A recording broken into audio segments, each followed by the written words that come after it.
Yeah, the little red light's on. Fantastic. Okay. Excellent.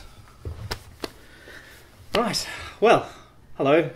Greetings. Excellent. I'm here, and I've been very fortunate to be the very first person to get a vasectomy on World Vasectomy Day. My name's Christopher Wiren, and I'm with Dr. Paul Willis. Indeed. Actually, it's associate professor now, but it is I only an apologise. adjunct position. But when we first met and when you had your little op, that was when I was a doctor as director of the Royal Institution of Australia. It seems such a short time ago, but it's way back since 2013. I know, it just seems like a millennia, doesn't it? It does. So I'm here to say that the vasectomy actually hasn't changed my sex life at all. In fact, it's actually enhanced it. And when I consider having a vasectomy compared to my wife having tubal ligation, for me, it's a no-brainer to have a vasectomy. I think for me, because I spurred on by the event that we had at the Royal Institution, where we had 17 vasectomies performed live on stage. You, I think, were the first cab off the rank that day, and we beamed that into every newsroom on the planet. Mm-hmm. That encouraged me to go out afterwards, and I had the vasectomy. And for me, it was a case of, look, it's just answering one simple question. Do I want to have kids?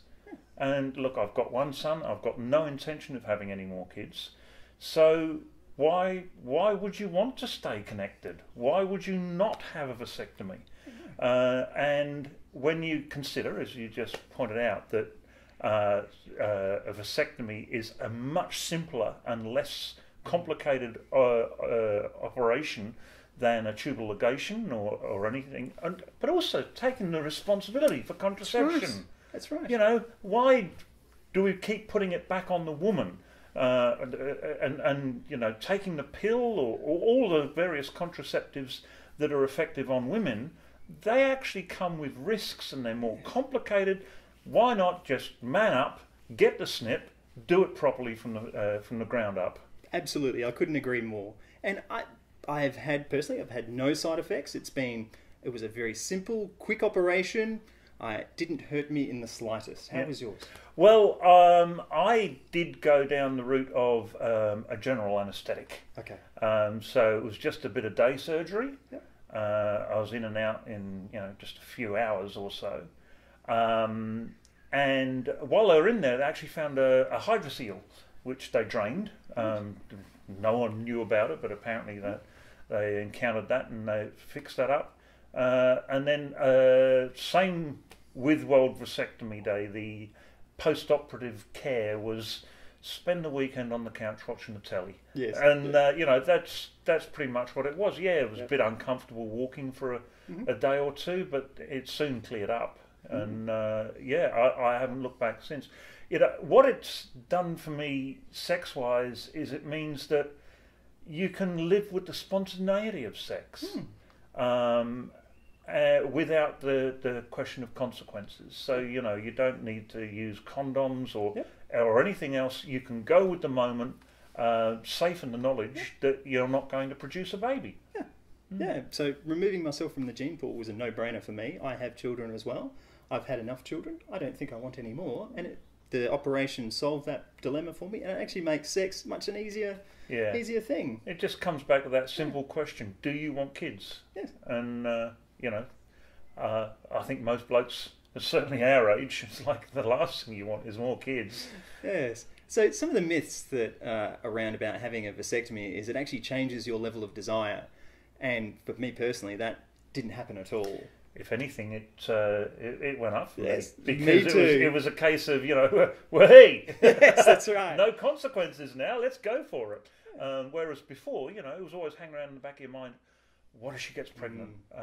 Is she taking appropriate contraceptives? And it's like the peace of mind wasn't there before. When you have that peace of mind, knowing that there's not going to be any kids, it was like popping the champagne cork. I also think it's important that the male takes some responsibility in the sexual health of the partnership. And for myself, I've always been very open I had it on national TV that was broadcast to how many places? Anyway, so it was always something for me to talk about and to promote, and that's why I'm very happy to do this for World Vasectomy Day too. Yeah, look, I think that it's something that all men should seriously consider, and hey, if you've already got kids, then it's a no-brainer. And also environmentally, even if you don't have kids, the one biggest thing you can do, which is like 50 or 60 times greater impact than the next biggest thing you can do around reducing your carbon footprint, is have one less child. The less kids we have, the better it is for the planet.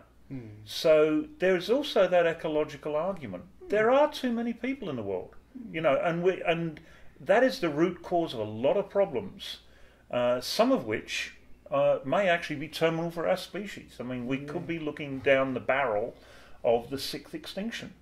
And if there's something that we can all do, it's just simply not have more kids.